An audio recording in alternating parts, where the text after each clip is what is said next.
Ei, pessoal, tudo bem? Hoje nós vamos falar sobre as propriedades da tabela periódica. Bom, as propriedades periódicas são propriedades dos elementos químicos que variam periodicamente em função de seus números atômicos. Então, a gente vai falar um pouquinho sobre algumas dessas propriedades. Elas são raio atômico, energia de ionização, eletronegatividade, eletropositividade, eletroafinidade, volume atômico, densidade absoluta e ponto de fusão e ponto de ebulição. Então, vamos começar falando do raio atômico. O raio atômico corresponde à distância do núcleo até o elétron mais externo. Então, para determinar essa distância, é realizada uma medida entre dois núcleos, essa distância aí marcada como D, e o raio atômico é essa medida dividido por 2, que corresponde ao núcleo até o elétron mais externo daquele átomo. O raio atômico, em uma família, ele aumenta de cima para baixo. Então, conforme vai aumentando o número de níveis de energia do átomo no estado fundamental, o raio atômico vai aumentando, né? Quanto mais camadas o átomo tiver, maior vai ser esse raio atômico. Em um período, o raio atômico aumenta da direita para a esquerda, conforme diminui o número atômico, ok? Porque com isso a gente diminui a atração do núcleo pelos elétrons do último nível de energia. Então, aqui uma simbolização de como varia o raio atômico na tabela periódica. Mas a gente tem também o raio iônico, que corresponde aos raios dos cátions e ânions. O raio do átomo é sempre maior que o raio do respectivo cátion e menor que o raio do respectivo ânion. Então, aqui um exemplo para vocês, a gente tem um átomo de magnésio e um cátion de magnésio. Então, o raio do cátion é menor do que o raio do átomo, beleza? Bom, e agora a gente tem um ânion, um átomo de oxigênio e seu respectivo ânion. Então, o raio do ânion, ele é maior do que o raio do átomo, certo? Então, raio do átomo maior do que o seu respectivo cátion e menor que seu respectivo ânion, beleza? Bom, e a gente tem também o raio em íons isoeletrônicos. O que é isoeletrônicos? São átomos que possuem o mesmo número de elétrons, né? Quando a gente tiver uma série de isoeletrônicos, terá um maior raio o íon que tiver menor número atômico. Então, aqui, numa série de isoeletrônicos, por exemplo, todos os íons eles possuem 10 elétrons e 2 níveis de energia. Logo, o íon que possui o menor número atômico vai ter o maior raio, que no caso aí é o nitrogênio. Bom, agora vamos falar de energia de ionização. A energia de ionização, ou potencial de ionização, é a energia necessária para retirar um elétron de um átomo ou íon isolado, no estado gasoso. Então, vamos considerar aqui um exemplo de um átomo de alumínio, que possui 3 níveis de energia no estado fundamental e tem 3 elétrons no nível mais externo. Então, para a gente retirar o terceiro elétron desse átomo, aí ó, na última linha, ele vai passar a ter somente 2 níveis de energia. Por quê? Porque esses 3 elétrons que se encontram no nível 3, eles não vão mais existir quando a gente retirar o terceiro elétron. Quando ele tiver somente 2 níveis de energia, vai ser mais difícil retirar mais um elétron, porque a atração do núcleo ali vai ficar mais fortalecida. Então, quanto mais a gente vai tirando, mais vai ficando difícil retirar elétrons. Por isso que a terceira energia de ionização do alumínio é a maior, ok? Então, sobre a energia de ionização, quanto maior o raio atômico, mais distante fica o núcleo do átomo do seu nível de energia mais externo E aí a atração que os prótons exercem sobre os elétrons é menor.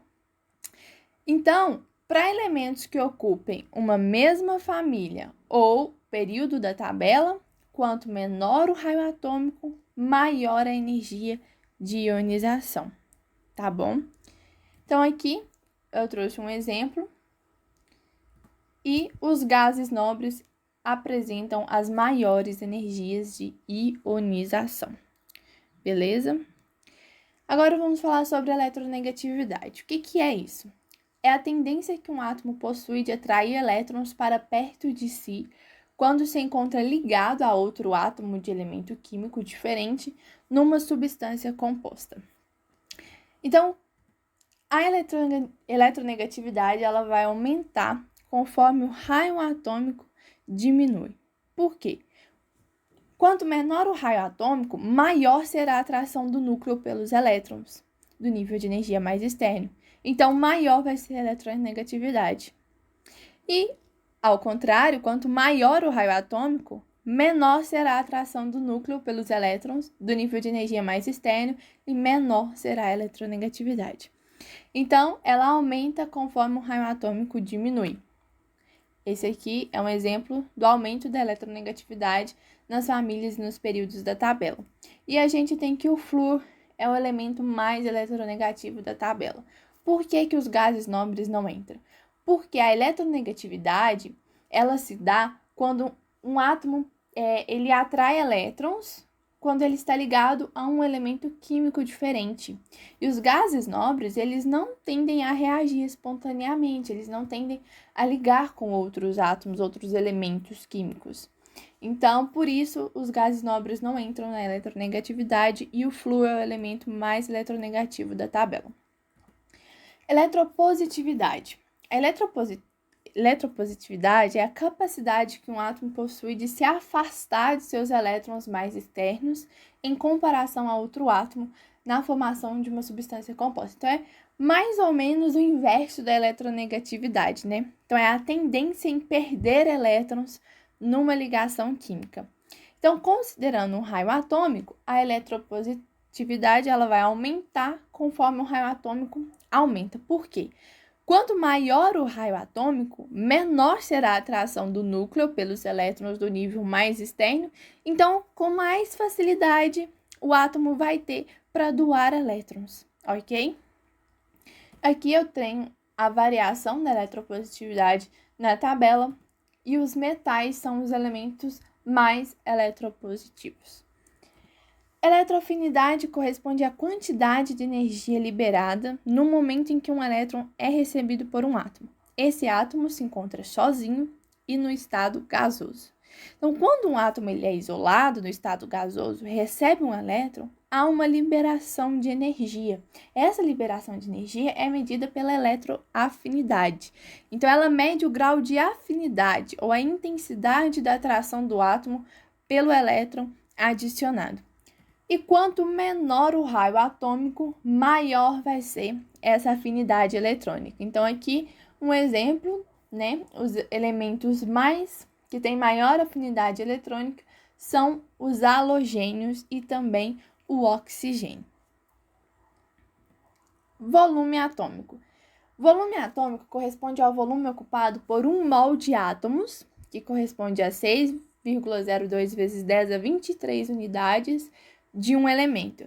Então, a formulazinha que a gente usa para calcular o volume atômico é massa molar dividido por densidade. E aqui a gente tem a variação desse volume ao longo da tabela periódica. Densidade absoluta ou massa específica. A densidade é a relação entre a massa de uma substância e o volume ocupado por ela, diferente do volume atômico, né? Aqui a gente tem o volume ocupado por aquela substância, não o volume ocupado por 1 mol de átomos. Entenderam a diferença? Bom, então, na verdade, a densidade, a gente faz apenas uma tendência, porque não é possível a gente descobrir a densidade apenas por uma análise da tabela periódica. Então, aqui a gente tem uma tendência de densidade e o elemento que apresenta maior densidade na tabela é o ósmio. E para finalizar, vamos fechar com ponto de fusão e ponto de ebulição. Os pontos de fusão e ebulição são, respectivamente, as temperaturas em que a substância passa do estado sólido para o líquido e do líquido para o gasoso. Então, aqui a gente tem a variação desses pontos na tabela e a gente tem que o tungstênio é o elemento com maior ponto de fusão entre os metais. Por isso que ele é usado nos filamentos de lâmpadas incandescentes, pois eles conseguem suportar altas temperaturas sem derreter. Bom, então essa é a nossa videoaula de hoje, a nossa revisão sobre propriedades da tabela periódica. Muito obrigada pela atenção de vocês. Deixem suas dúvidas nos comentários e se inscrevam no nosso canal. Até a próxima aula!